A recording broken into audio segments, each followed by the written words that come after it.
There is a podcast that lies between the imagination of two simple-minded earthlings. Travel with these two longtime friends, Jimbo and 80s E, as they attempt to explore the fifth dimension. Follow along with them as they take the key and unlock the door to the vast space between shadow and substance. This podcast is one of trivia, of insight, and of sounds and ideas from one of the greatest television shows ever produced. You are embarking on a timeless journey. There is your signpost up ahead. You are entering the tragedy of cinema's Twilight Zone.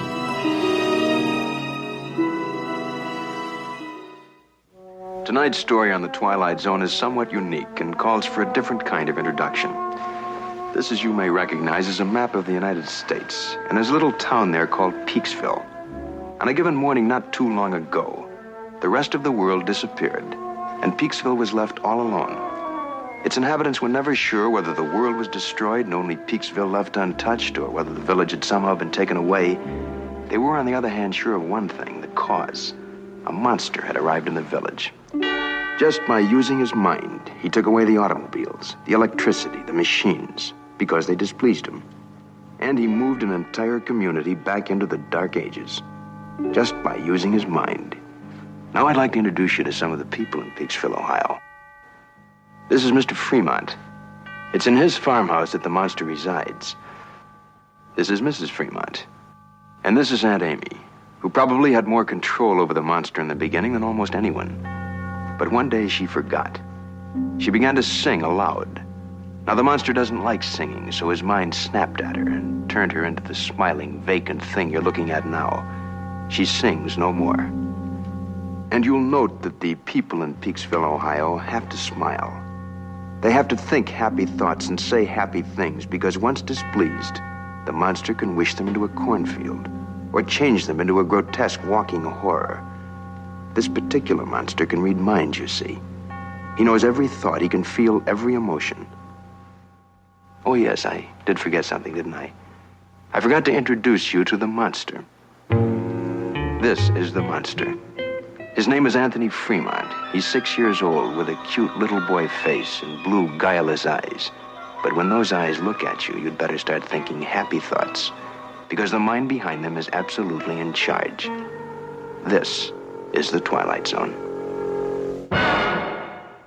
All right, guys, welcome back to the Tragedy of Cinema, the Twilight Zone series. I'm one half of the host, Jimbo. And I'm the other half of the host, 80s E, coming to you from a undisclosed location, maybe inside of a cornfield. I don't know. Might be by the end of this episode. It's good, Eric. It's really good that you're coming from an undisclosed location. Too bad this episode's not, but we'll get there. I know this is going to be one of those ones where we disagree, and I honestly, I watched this thing 4 or 5 times, and I think I'm right on point. It's not just you who it's not just me who would disagree with you. I think most of America would disagree with you on this one, There's Jimbo. more than one crazy person. Well, and I read a thing where it's a TV guy said that this is one of the top 1 of the 100 episodes of all time. Get out. Shut the front door and get out of here. Go to the cornfield, because that's terrible. But I do have this news for you, Eric. I did find out that there are 156 episodes of Twilight Zone. There was 36 in Season 1, 29 in Season 2, 37 in Season 3, 18 in Season 4, which were the hour-long episodes, and 36 episodes in Season 5. This comes in at number 73, so we've covered 73 Twilight Zone episodes. Episode 78 will be the halfway point, and I think that's called Once Upon a Time. I was looking because it's right there by the 5 characters in search of an exit. I think it's the one after this. So right there is the halfway point. So I thought that was pretty cool. Man, I can't believe we've come that far, that we're almost halfway through. That's pretty good. All right. Well, that's some good info to know. What'd you say, 156 altogether? Yep. All right. Mm-hmm.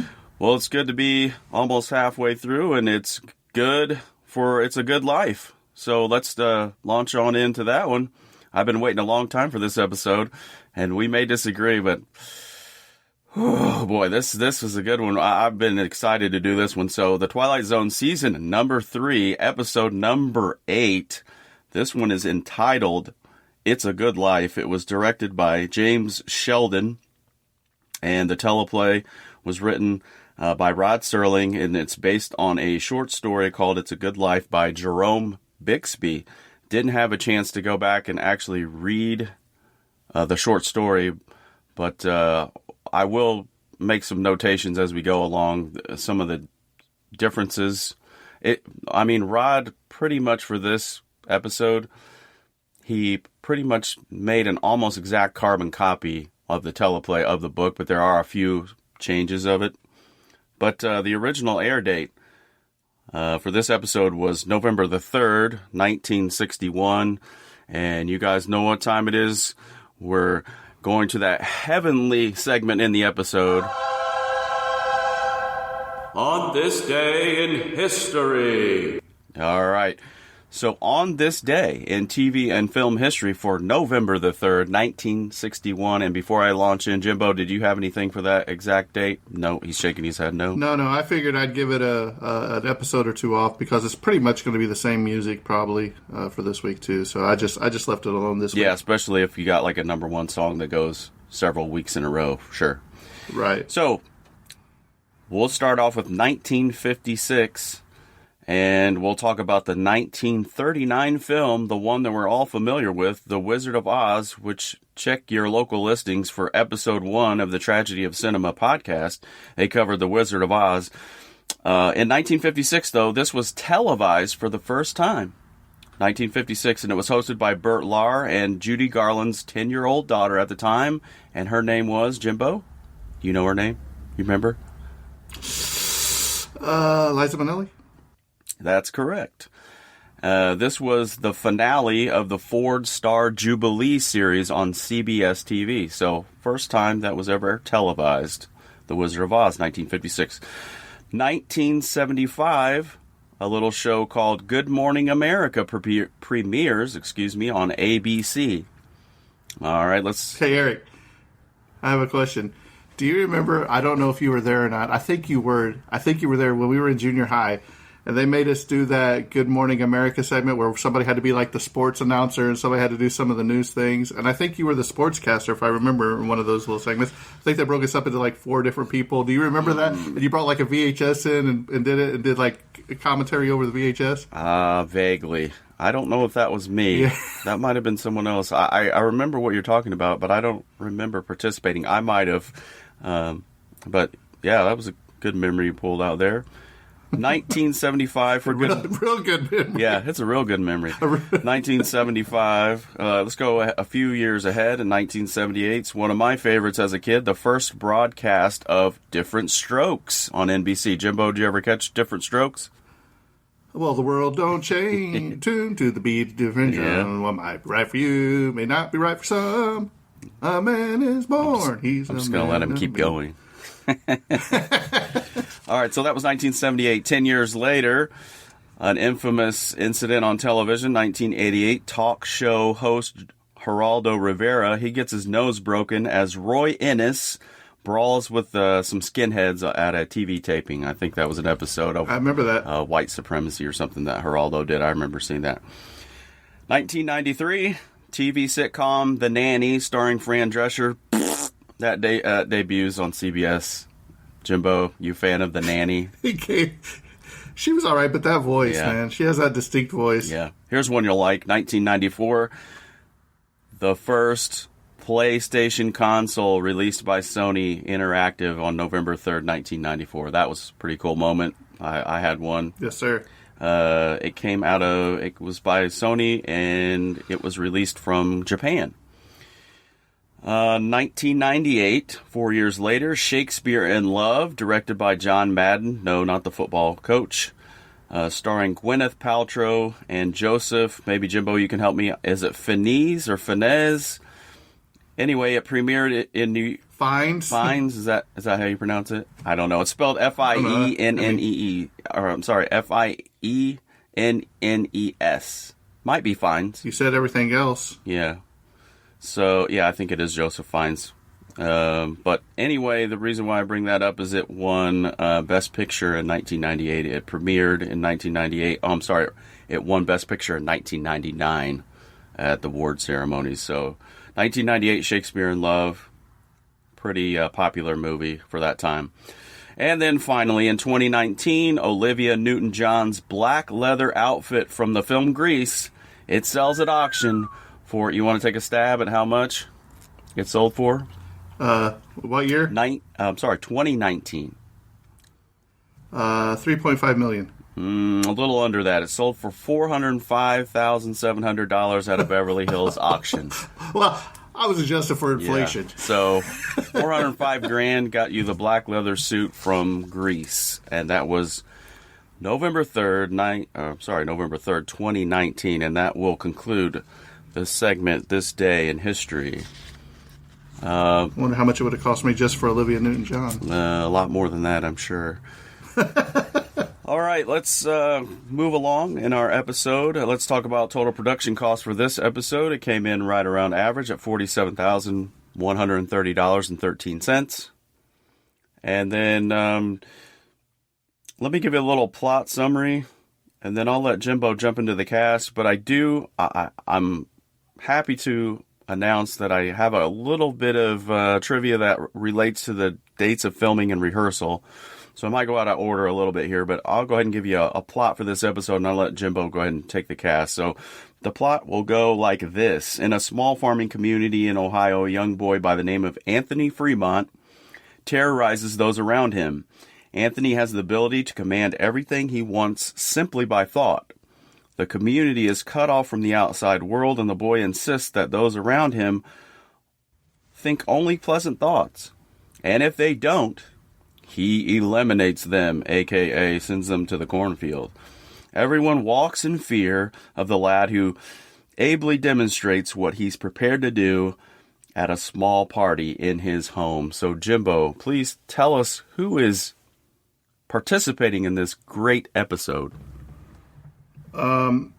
Okay, I had to write down a question real quick. Okay. So I got something about Bill Mumy, and I'll get to it here in a minute. But let me go ahead and start. John Larch, he played Mr. Fremont. You may recognize him from Dirty Harry or Airplane 2, the sequel. He's been in several things. There's a movie or TV show, it's on the tip of my tongue, that he was in, and I just can't. I think he almost looks like a guy from 12 Angry Men, and I don't know if I looked that up. But I think he might be one of the jurors in that. I'll have to double check. Then you have legendary actress Cloris Leachman. She played Mrs. Fremont. She's probably in one of my favorite movies, Young Frankenstein, where she plays Frau Blucher. She was in The Last Picture Show in 1971, and also probably well known for her portrayal of Granny in the Beverly Hillbillies movies to the younger generation. Mm-hmm. You had Don Kiefer, who played Dan Hollis. He just wanted to listen to Perry Como. But he was in Butch Cassidy and the Sundance Kid in 1969. Bill Mumy, here we go. Played little monster Anthony Fremont.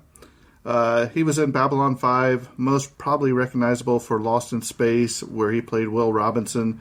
And he was in a couple of the other Twilight Zone episodes. I believe, what was it, the call with the grandma that died and tried to get him to commit suicide and all that we covered. Long distance call.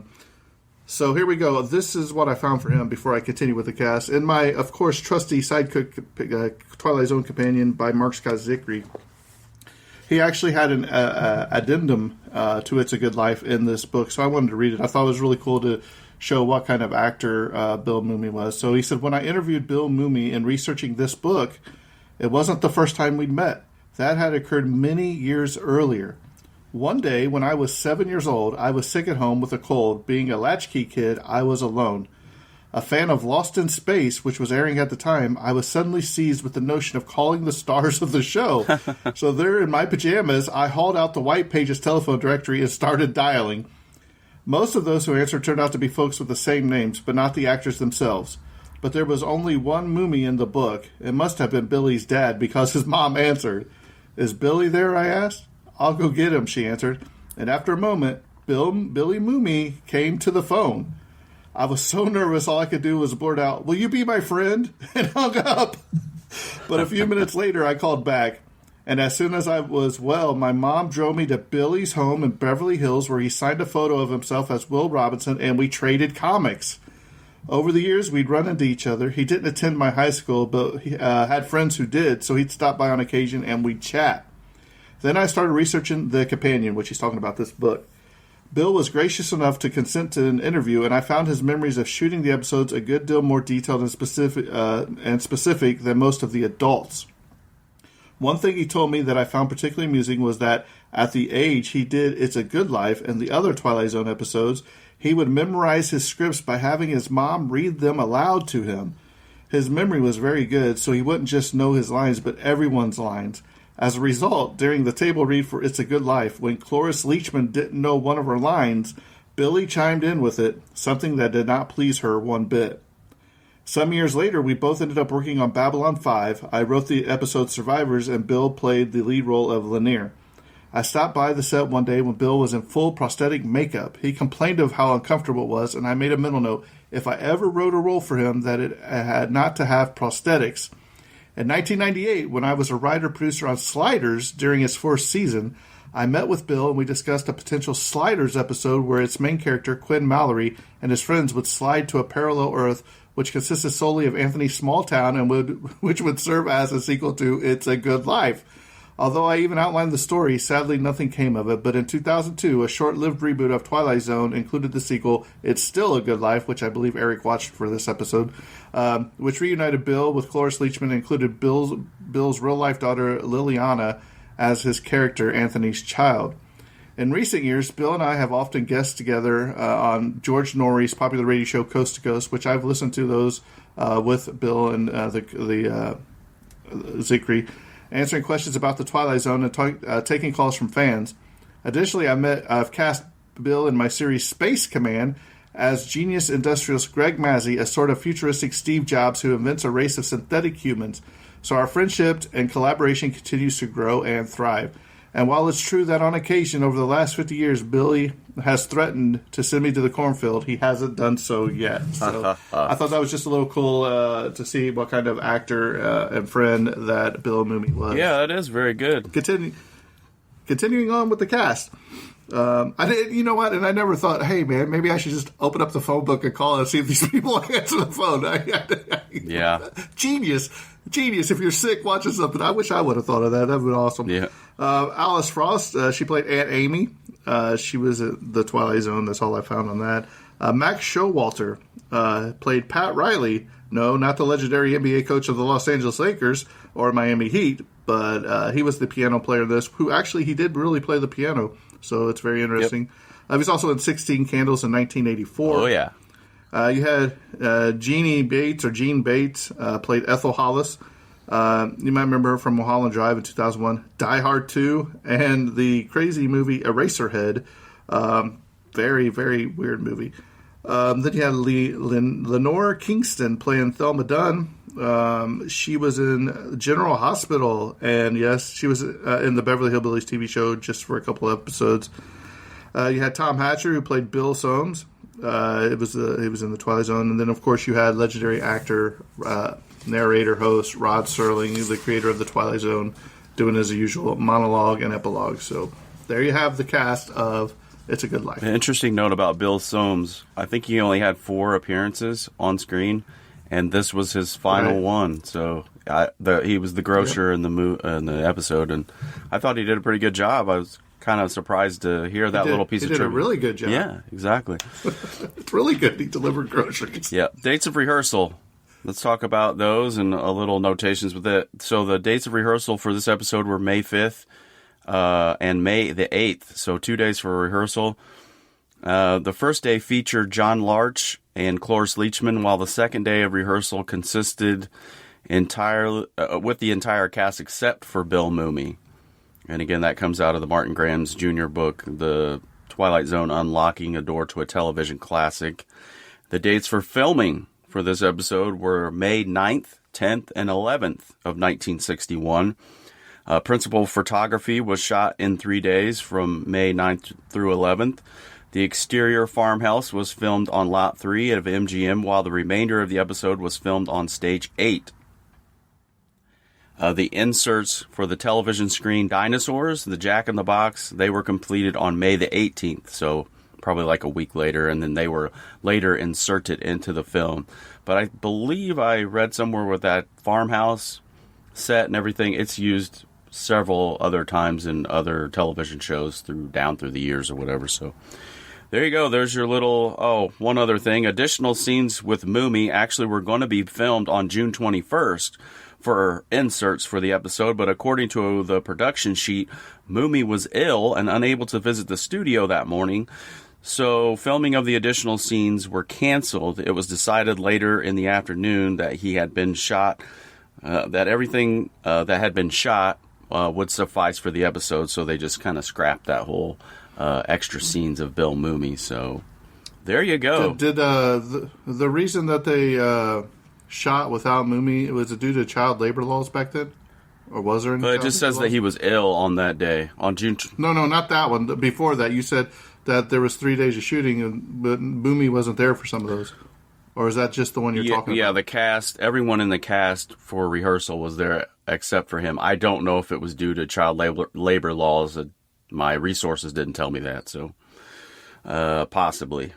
All right, let's jump into the episode, or we're never going to get done. There's a lot of good stuff, and normally with the good episodes, there's a lot of extra trivia that goes along with them, so store that in your memory cap there. So Act 1, we open immediately with Rod standing behind a map of the United States in the background, and this kind of sets the stage for the entire episode.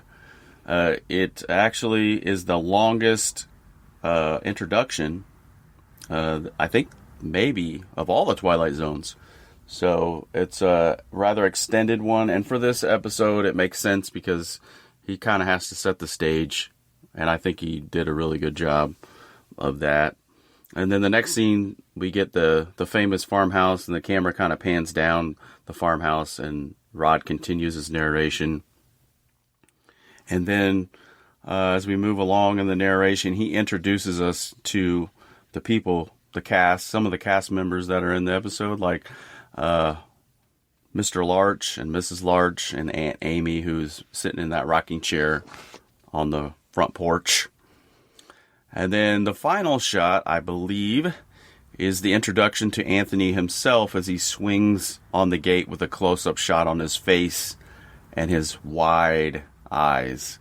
And there are like two gentlemen walking like across a bridge. They're not identified in the opening shots. They weren't a part of the cast, but I don't believe that was actually in the original short story.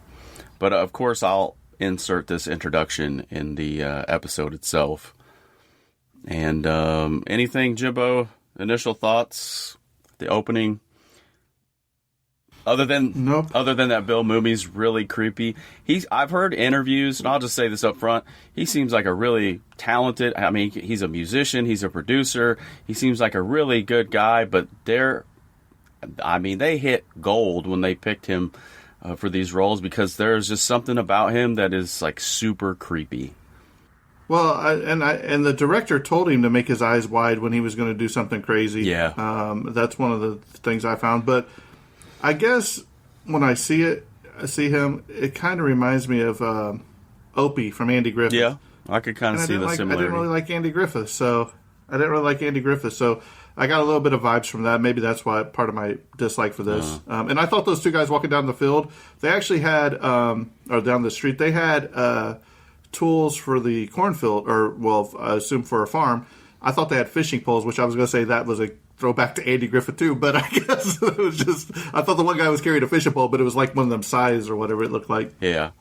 So that kind of concludes Act 1 with Anthony swinging on the gate. Then we come back from I would assume, the first commercial, and we get what I really like and that they have done so far in Season 3. We got another title shot, and It's a Good Life with Buck Houghton, a still shot of the farm area or whatever. Then we enter Act 2, and we meet Bill, the grocery boy.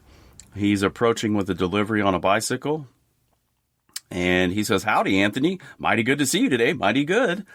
You know, he's really upbeat. And I believe that Anthony will come to discover that Anthony likes Bill, the grocer. He's told his mother, no, I like Bill. And very early on, we sense this deep tension, and that's what I like in the episode.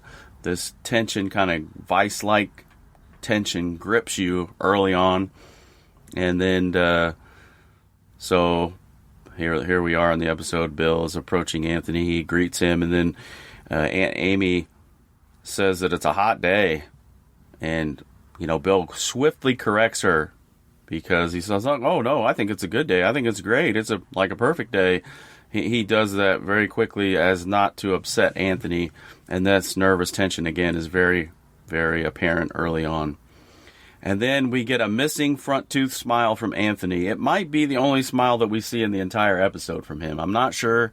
I didn't really go back and really inspect it, but if not the only one, there might be one or two smiles we get from him. Most of the time he's brooding and angry and opening his eyes widely to cast spells and to send people into the fifth dimension of the cornfield or wherever they go. So Bill asks Anthony what he's doing, and he said, I made a gopher with 3 heads. See him? And Anthony says he's tired of playing with him, and he says he's going to make him dead now. So again, this tension just gets ratcheted up. Anything stick out to you early on, Jimbo, that you want to insert? Not really? Nope. Okay. Not yet. Okay. Well, you just raise your hand when you're ready to insert your thoughts and feelings. Or maybe he's going to save them up for the end. I don't know. Well, okay. I'll throw this out there. And for one, I like on the Rod's opening monologue or whatever, I like how it's shown the light on the map of the city of Ohio that they're talking about. It is like a flashlight beam on the city. It like blacked out the rest of the map and shown. So I did like that. But in his narration or whatever, he talks about, this cornfield, these grotesque monsters walking around. You don't see no cornfield. You don't see no cornfield this entire episode. You don't see no grotesque monsters walking around. I think they should have threw in some grotesque monsters. Yeah, you see him hold up a little tail of a 3-headed gopher. You see a tail. That's not... what? You could have threw a little extra budget in there for something like that. Seen some, 8-legged thing walking down with 2 heads or something. But they could have at least shown us a glimpse of, the cornfield of different... just a still shot, whatever, to draw me in. Because right now, it's batting 0 for me right now. Picky. Later on, I mean, you see the Jack in the Box, but I'm just saying, we've covered enough Twilight Zones to know that we like Twilight Zone twist. There's not a twist in this episode. No, I'll grant you that, but let me go back to your original gopher point. The fact that not just the gopher. The fact that less is more, right? That's an intentional thing that Rod does. He wants to leave things to your imagination. And I do have one rebuttal to the whole cornfield shot and everything. I'm not saying that maybe they couldn't have thrown one in. I would agree with you there, but they left. That is one of the differences between this episode and the original short story, was that Anthony in the original short story was only 3 years old, and apparently he had some kind of relationship with the animals or something. Like I said, I haven't read it, but I've just only heard commentary on it, and he that's why he was in the cornfield. It had something to do with farm animals and his relationship with them, and he was kind of befriending them, kind of thing. But anyway. We'll talk a little bit later about the cornfield, because I've got an observation that I don't know if you caught in this when his dad's talking to him in the bedroom. So carry on. I've got a little bit of comment here in a minute too. So Anthony, he says he's tired of playing. He's going to make the gopher dead. Bill takes the groceries into the house, and then we discover that there are items that have been out of stock for over a year, like soap. So I pose this question: 6-year-old boys don't like taking baths. So I wonder if Anthony wished it all away, all the soap away, so that he wouldn't have to take a bath. It would make perfect sense. Well, I got another question for you. What kind of monster likes tomato soup? That's what you took out of it? And, not a fan of tomato soup. But not only that, but what? Well, no. I mean, it's okay, but I mean, I'd rather have something else. But what I'm saying is, if you're the grocery clerk guy, I forgot his name already, Tom, I think, or Bill, whatever his name is. Yeah, Tom. If you knew Anthony liked tomato soup, I am scouring every single place in my store to make sure Anthony has his tomato soup. And he's like, I didn't even know we had them. You've got to be kidding me. If it's your life on the line of going to the cornfield, you're going to make sure that you make him as happy as he can be for as long as you can. Yeah. Well, Bill wants to make sure that Mrs. Fremont tells Anthony that he's the one who brought the tomato soup, the one that he likes. So he wanted to make sure he drove that point home. So Mrs. Fremont tries to reassure Bill that he doesn't have to be frightened of Anthony because, he's told me several times how much he likes you. And it seems to be that also that Anthony likes to make mutant furry animals. And, and this is where it gets really dark, according to his mother, he invented one with really sharp teeth that tried to bite him. And she was kind of hoping that ... It would have killed him. A dark, dark, dark part of this episode right here. If your own mother wishes that you were dead, it's pretty bad, right? Well, let me ask you a question. If all these people are walking on pins and needles just over thoughts, I'm sure he could have heard this, right? Right. So yeah, I don't know. We'll get to that. Just another little problem I have. In the episode, we'll get to that point where it's revealed that he can read people's thoughts. I don't know, or he's somehow like omniscient in some way. He's really like a godlike figure, kind of, little g, and in the fact that he can read people's thoughts. I don't know if he can do it all the time. The episode doesn't really delve into that too deeply, but, Bill says that he's got to get going, after he delivers the groceries, and Mrs. Fremont reminds Bill that she will see him tonight because it's television night and a surprise birthday party for Dan Hollis, one of the neighbors in the village. So Mrs. Fremont goes on the porch in the next scene, and while talking to Aunt Amy, this is where we discover that even though Anthony is way over in the barn, he can still read our thoughts. And then the scene changes. So he could have read her thoughts in the house then. Right. But for whatever reason, he didn't. But it doesn't go. That's what I'm saying. It doesn't go on to explain like how often, if it's all the time, or just when he wants to and he purposes to read their thoughts, then he can read them. Or I don't know. But the scene changes, and this is probably one of the key scenes in the episode as it changes, and we meet Mr. Fremont. He's washing his face over a basin of water, and then he dries his face and pulls the towel down across his face, and his face just, these actors are so great and just portraying just dread, I guess would be the expression on his face, as Anthony is like lurking in the doorway behind him. And Anthony tells his dad that he was looking at a cow in the barn, and his dad's like, "Oh yeah, that's good. That's good that you were looking at the cow in the barn." And then we find out from his dad that a year later he turned the pigs into monsters, right? He says, "You're not pulling a trick on dear old dad, are you? Remember what you did to the pigs last year?" And they keep, having their conversation back and forth. And Anthony tells his dad that no kids want to come over and play with him. Not a single one. And, his dad basically tells him, like, well, the reason why no one wants to come over is because, you killed them all. You sent them all to the cornfield the last time, right? The last time they came. What was he Sorry? What was he looking for under the bed? I don't know.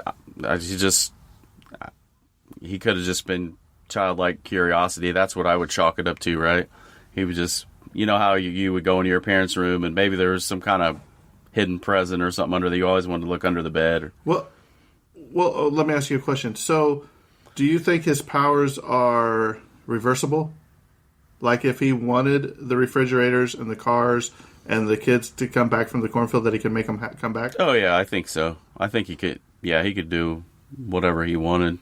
But his dad says the last time the kids were over, Anthony wished them in the cornfield, and their parents were real upset. But Anthony says, "Well, yeah, I had a real good time, though." Well, of course, you're like that kid that dominates every conversation, that grows up to be an adult who dominates every conversation, who just bosses people around and they have no self-awareness, right? He's in control of everything all the time, and of course, why wouldn't he be happy? But anyway, I digress. So Anthony hates anyone who doesn't like him, and Mr. Fremont, he reminds him, and he tries to reassure him that, oh no, Anthony, everyone loves you. Everyone loves you, Anthony. And Anthony says, that's why I made Teddy Reynolds go on fire for thinking bad thoughts about me. And he was thinking bad thoughts about me in the regards to making the electricity and the automobiles go away. And so that's why, I put him on fire. And we hear a dog barking, right, in the background. And we discover that that's Bill Soames' collie dog. And, Anthony doesn't like his dog because that dog doesn't like me. So, I'm going to put him in the cornfield, and then you hear this yelping right in the background, and Anthony unalives the dog and sends him to the cornfield. So, by this time, we're at full 10 of, intensity, gripping fear at this point. What is this kid doing? He's just taking people out. And I got a body count for you, Jimbo. At the end of the episode, I'll get your take. Go ahead. Well, you might want to add one more because if I have to watch this again, I might be in the cornfield. But I have a question to see if you caught this. When he puts the dog, he tells his dad, he says, I put him into the cornfield. Or he says he's not outside anymore. I put him into the cornfield. Is the cornfield not outside? Again, I would assume so. I think you're really splitting hairs here. You're asking questions that... It's what I do on this bad boy. This is why I bring your high expectations down. Is what I do for this episode. You're not going to bring him down on this one. Sorry, but after that exchange with his dad up in the room, we go to Act 3, and this is probably the culminating scene, and we open in the living room with everyone nervously watching TV. And they nervously clap at the end of the dinosaur program that Billy has created on the TV. And he says, all right, there's no more TV. That's it for TV tonight, or whatever. He says something like that. And now for the big surprise. Ethel gives Dan a Perry Como record for his birthday. Dan hasn't heard Perry Como in years. So Dan asks, can we play it? But Mrs. Fremont shakes her head like she gives him the old no shake and a wink, because it's obvious that Anthony doesn't like Perry Como singing, right? And so Dan asks, well, what about just the instrumental part of the record at the beginning? And then Mr. Fremont's like, well, no, because we don't know when the singing is going to start, so we don't want to disturb or upset Anthony. And so at this point, Pat Riley, he sits down to play the piano, and he sits down and begins to play softly as Dan starts boozing in the background. It's his birthday. He's got his peach brandy or whatever, and he's kind of building up his courage. He's got his liquid courage, and it's about to get real here in a second. It probably should have gotten real long before this, but Dan Hollis, I respect him because he's the only guy who really has any guts out of all of these people. Yep. But Pat abruptly stops as Anthony slides onto the piano bench again. He's just nervous that Anthony's sitting that close to him. And Pat says, it would be good if you told me what to play, Anthony. It would be real good if you tell me what music you'd like to hear. And so Anthony says, just play anything. So Pat settles on Moonglow, just by way of a little bit of trivia. Moonglow, it's from 1933. It's most notably, it's a jazz song. It was performed by Benny Goodman and Duke Ellington. But Pat says, oh yeah, that's a good old tune. And Dan gets a stern warning not to make any noise. Dan's in the back drinking, and he gets a stern warning not to make any noise while, Pat's playing. And after he makes some clumsy, like clanking noises with his drinking glass, the drinking glasses on the tray. He makes too much of a disturbance, so he gets rebuked. And then Dan realizes that there's only 5 bottles of whiskey left in the whole village. And then he gets angry, and he smashes the bottle of brandy in the fireplace. And he wants Pat to play Happy Birthday on the piano because it's his birthday. And he starts singing.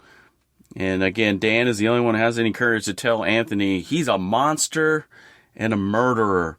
And he tells his parents, you're the one who had him, right? You're the ones who created this monster. And he wants some man with guts, Dan speaking here, he wants some man with guts to lay something across the skull of this kid and end all of this. And did you notice, Jimbo, I'll ask you this, did you notice Aunt Amy, I think it's Aunt Amy, she's inching over toward the firebrand or some metal tongs by the fireplace? Yep. My question is, why haven't they done this before now? Yeah, they're living in fear their whole lives. And but anyway, she's thinking about ending it, but she chickens out, right? She pulls away at the last moment. And Anthony, with his infamous point at Dan Hollis, says, you're a bad man. You're a very bad man. You keep thinking bad thoughts about me. And then Anthony points and turns Dan into a jack-in-the-box, which is really kind of a shadow, on the wall. And then I think you get like one brief shot. You get one scene with his face with like a birthday hat on it, right. It's rocking back and forth. Right. So Mr. Fremont begs Anthony to send Dan to the cornfield, and then he finally, he concedes. But there is a great build-up. I would recommend to anybody when you watch the episode, there's a great build-up between Dan and Anthony. And that was probably my favorite part in the whole episode. But after Dan is sent to the cornfield, Aunt Amy mutters that she really liked it when they had cities outside and they could watch real television. So Aunt Amy reminds me of somebody who like has maybe dementia or something, and she just forgets that Anthony has all these powers, and she's afraid of him, kind of, but not really. Well, if you remember at the beginning of the episode, he did something to her because she was singing. Right. Do you remember? So right. I don't know if it has something to do with that. Yeah. I don't know. She's really like almost like a shell of a human being after he does whatever he does to her. And, yeah. So after Aunt Amy says she wants to watch television, Anthony starts to make it snow outside, just on a whim. And Dad Fremont, he cries out when he sees the snow. He, throws the window up, and he asks Anthony, "Did you make it snow out there?" And he's kind of just like, "Yep." And he says, "Don't you realize that that's going to ruin all the crops? And since, this is their lifeline, their livelihood, if they don't have any food." But Anthony doesn't seem to care. But then everyone kind of nervously laughs, and Dad Fremont says, "But it's good. It's good that you're making it snow, Anthony. It's real good. And tomorrow's going to be a real good day." And the episode ends. So I would have told him. I would have said, "Hey, if you destroy these, then you can't have no more tomato soup." Yeah, but again, it's a 6-year-old mind, right? That's what I thought the episode really did, was capture the thoughts and whims and the foolishness of a 6-year-old child. But that's the end of the episode. We'll move on with some quick trivia. We're at about 40 minutes here. And Jimbo, did you have any trivia off the top? Anything? I saw you writing some notes down. No, it's just no. My mama said if I ain't got nothing nice to say, don't say anything at all. You'll save it for the end, right? I better. Okay, I'll launch into trivia then. Go ahead, and we'll wrap this up because you're not giving me much on your end over there. I guess I'll be like that when your episode comes up here, coming pretty soon, the one that you love, and I hopefully. Well, just because I love it doesn't make it a good episode, and I think that's what you're failing to see here. Yeah. Just because you love it doesn't make it a good episode. Well, I think Continue on. Time Magazine. Continue on before again. We continue on before we get an argument. Our friendship ends. No, we're not. It's not going to end over this episode. But I will disagree with you on this. But anyway, let's get some trivia because I think that there is some interesting notations here. Bill Mumy and Cloris Leachman later reprised their role. I think you mentioned this earlier. In It's Still a Good Life in 2003, and it's the only sequel in the history of the Twilight Zone. Mumy's real-life daughter, Liliana, she played Anthony's daughter, and her name was Audrey in the episode. And I think there's some trivia. This episode holds a record 41 years and 3 months for the longest interval between television episode and its sequel. All right. We talked about this is the longest narration segment in any episode. Time Magazine named this the third best episode. I don't think it's the third best, but it's probably top 5. They give it as Time Enough at Last and Monsters Are Due on Maple Street in this episode.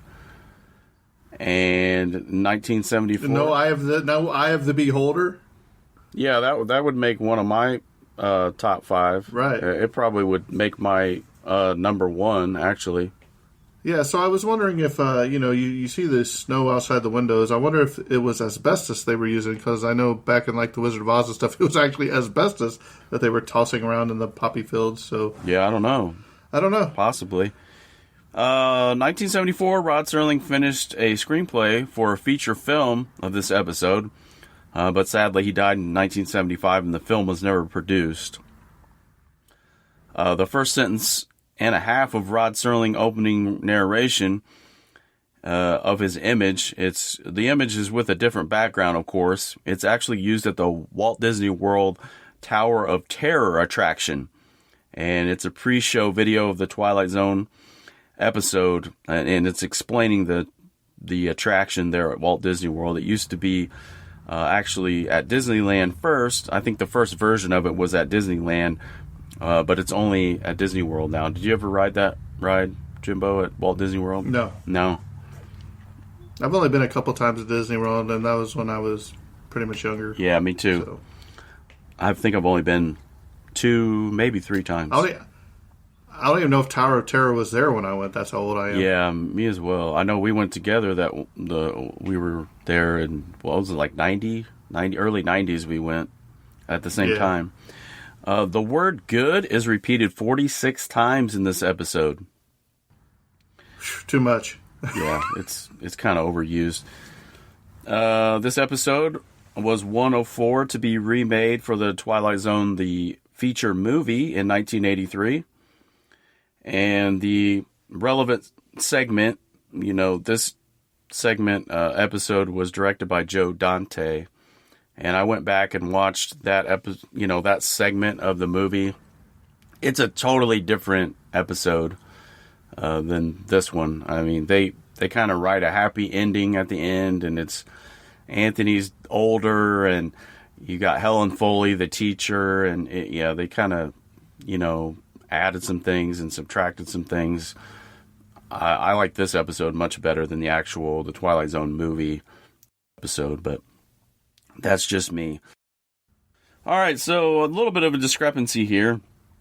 The dinosaur battle sequence that Anthony puts on the television, one resource says it's from The Lost Continent in 1951, a stop animation type movie. But another reference says that it was produced by Jack Harris. Remember Flight 33, the dinosaur, the stop motion there? Mm-hmm. They're saying that he created this footage for this episode too, so I don't know which one to believe. But there you go. There's 2. Well, did he create the stop motion for the movie too? I went and looked that up, and I can't find his name anywhere mentioned in the credits or anything for The Lost Continent in 1958 or 1951. So I don't know. So yeah, there are dinosaurs and they're gory in this episode, but I don't know which story is true. And getting close to wrapping up my trivia here. Unlike James Best in our last episode, The Grave, Max Showalter, and I think Jimbo mentioned this, who plays Pat Riley, was a noted piano player and composer. It's likely that he is actually playing the piano in the Fremont's home after TV night and Dan Hollis' birthday. So he might have been the one playing Moonglow, actually. This episode was parodied by The Simpsons and entitled Treehouse of Horror, Season 3, Episode 7. Many other television shows have parodied or taken clips or references from this particular episode. Drew Carey's show, King of Queens, Buffy the Vampire Slayer. It's used many other times down through the years. TV Guide, as Jimbo mentioned, named this one of the 100 best episodes of TV ever. So you take the top 100 TV shows of all time, and this one would be in the mix. Man, I don't know if I agree with that. I'm sure you don't. The original short story... No, I'm just saying, do you think this is better than Eye of the Beholder? No, I don't. And I'll get to that at the end. That's what I'm saying.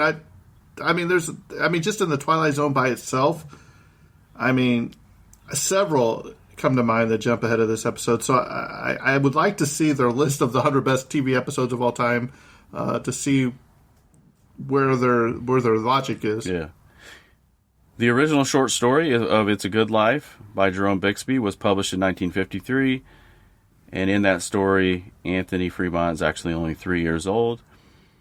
When the subject of a filmed remake for The Twilight Zone, the movie, in 1983 came out, Richard Matheson recalled to interviewer Tom Weaver, "I was called to task by a lot of the fans," and I'd be one of those fans, on that one. "They cannot stand happy endings. They love to have stories end on a bleak, dark, fatalistic note so that they can all shudder and go, ooh, oh, wasn't that wonderful? I decided, oh, screw it."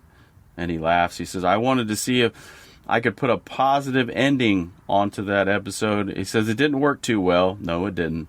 The way it was done. But I think it still stands up. Up till that point, I thought Joe did a marvelous job. So again, yeah, the segment in the Twilight Zone movie, not great. And I didn't realize until yesterday that Bill Mumy had a cameo in the actual episode segment of that. I think he might have been one of the guys in the diner in the original, in the movie. But he didn't have a very prolific role, which is kind of disappointing, really, that he wasn't a part of the Twilight Zone movie a little more. But anyway, that wraps up my trivia. Unless, Jimbo, you got some trivia that you want to throw in? Not really. I forgot to mention this when they were watching TV. If you look at the townsfolk's faces when they're watching the dinosaurs battle, it kind of looks like my family when I go upstairs and I put on Star Wars, Lord of the Rings, or Willow on TV. I mean, they're just not into it at all. Right. The slow clap of everyone. Oh, yeah, that was good. All right, Jimbo, tell me your observations, thoughts, feelings. Let's wrap. All right. It's a Good Life. Buckle up, baby. Here we go. I will point out the stuff I did like first. I thought Rod's opening narration with his the light zoning in on the map of the Peaksville, Ohio. I like that. That's great. There's a nice use of light and shadow in this, especially during the Jack in the Box scene. It's funny that he has a birthday hat on in the Jack in the Box scene. I think that was funny since it was his birthday. Anthony has a little sense of humor. He throws a birthday hat on him. So that was okay. I think Mr. Fremont did a really good job. I think he's a solid actor anyway. Cloris Leachman, I really didn't know that was her until I started doing the research. I wasn't really paying attention to the cast when I was watching. I didn't really read the names, so that was a nice surprise there. She's a legend. Bill Mumy, yeah, he's creepy. I think he did an okay job. His eyes bugging out when he was going to do something bad. But like I said, the whole premise of this episode, we're so used to Twilight Zone giving us a twist. And when it doesn't give us a twist, I think it takes down of what the Twilight Zone was meant to be. To me, this was just an absurd story that would have probably been better as either a feature full-length movie or something else that's not Twilight Zone related, just like a just like a short TV show of something else. I don't think it's a Twilight Zone. To me, the townsfolk should have ended this, or even his mom and dad should have ended this. If his mom is wishing that he would have got bit and killed by whatever animal that had the teeth in this movie, and the dad is obviously frustrated with him too because he killed his pigs or turned them into funny animals, and even the townsfolk of the people who came over, their kids came to play, and they got sent to the cornfield. If I'm that parent, I'm coming over to kill the little boy in his sleep, poison him, whatever. You could have poisoned him in a birthday cake. You could have poisoned his tomato soup. You could have done anything, and he probably would have not known the difference. I'm right there with Tom, or whatever his name is, that's how Bill, who's having the birthday party. I would have bashed his head in right there at the piano. All those people didn't have any guts. You could have even used the person that he liked the most with the tomato soup to make it happen from the least unexpected person. And to me, if you would have just had a flash of the cornfield, just seen some really messed up things out there. Like we see this like when he's sending the Jack in the Box out to the cornfield, if it would have thrown him in the cornfield and you would have seen like some of the other kids out there, maybe the guy still on fire that he didn't like because of the automobiles and everything, where he had perpetual fire for the rest of his life. Just have different rows of different crazy things like scarecrows out there or something. I think this would have been a lot better. Even the two guys that are walking down the street earlier on with the stuff, if you would have seen like a three-legged two-headed turtle walking by, or that looked like a dog or something, just something to give us instead of just a tail. So I don't necessarily think less is more. I think you need to have a little bit to keep people interested and drawn in. To me, they said good way too many times, and it's really good even more. So for that, and that alone, and everything that I have said, I know this is rated like as one of the top of all time, like at an 8.4 or 8.7 or something on IMDb, I'm sure. But for me personally, because of everything that I've mentioned, it's just middle of the road for me. I'm giving it a 5. Just the facts. Rating of a 5. What's your prop piece that you're taking away? The prop piece I am taking away, I would probably have to go with the Jack in the Box. Okay. I think that would be a cool prop with the birthday hat. Yeah, I think that'd be really cool. Okay. I guess your feelings are a lot like mine were for the Invaders. So I'll try to give you a pass. I think you're completely wrong, but yeah, you're entitled to your opinion. It's good. It's a good thing. So let me give you a... But at least the Invaders had a twist at the end. The people invading were from the U.S. They were from the NASA. Yeah, we're not going to rehash that episode again. We already done that one. So let me give you a body count. I need you to back me. Bond. I need you to back me up on this, Bond, if you can hear me. Okay, can I give you a body count for this one? This is what I got. Body count: animal body count: 3-headed gopher, the collie dog, the animal with the sharp teeth, and presumably the monster pigs that he created. I think in the story he created like a cobra or something that ate itself in the short story that Anthony created, like some mutant cobra or something. All right, humans. We got Teddy Reynolds on fire, Dan Hollis, the Jack in the Box, the 2 unnamed kids that came over to play, and then I'm going to go ahead and throw Aunt Amy in there as a body count because she's basically the shell of a human being of what she used to be, even though she might officially not be declared deceased. My questions and observations, I'll throw these in. This has a vice gripping type atmosphere. I like that was actually an IMDb reviewer. That's a quote from them. It says it's a vice like gripping atmosphere. I think that was a pretty good description. I think it's a good episode. I think it's a real good episode. All right. Oh, man. And I got a question, I guess. Here's one of my questions. Was Anthony a sociopath? Or was he just a regular 6-year-old boy doing what many 6-year-old boys would do with absolute power? And I guess you have to ask that question. I would submit that the innocence of childhood is a load of you-know-what. Just because a kid is 3, 4, 5, 6, that was...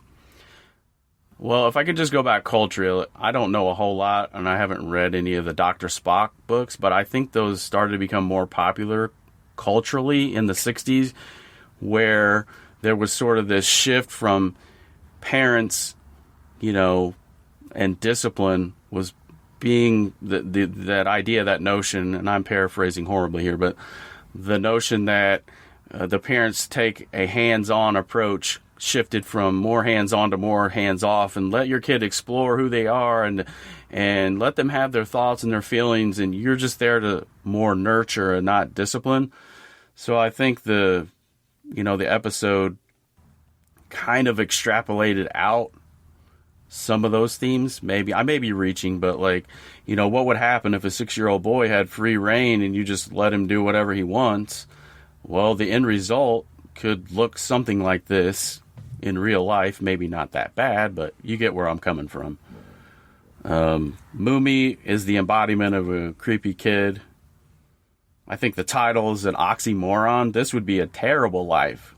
And that's what I like about it. That's what the fear and the atmosphere and the fact that this would be a horrible life, because you would be in constant fear of what would he do from day to day. That's what I think I like about it the most. Dan Hollis, he's the real hero of this story, in my opinion. He's the only one with any real guts. And they should have stood up to Anthony a long time before they did, because otherwise they're living in a life of misery.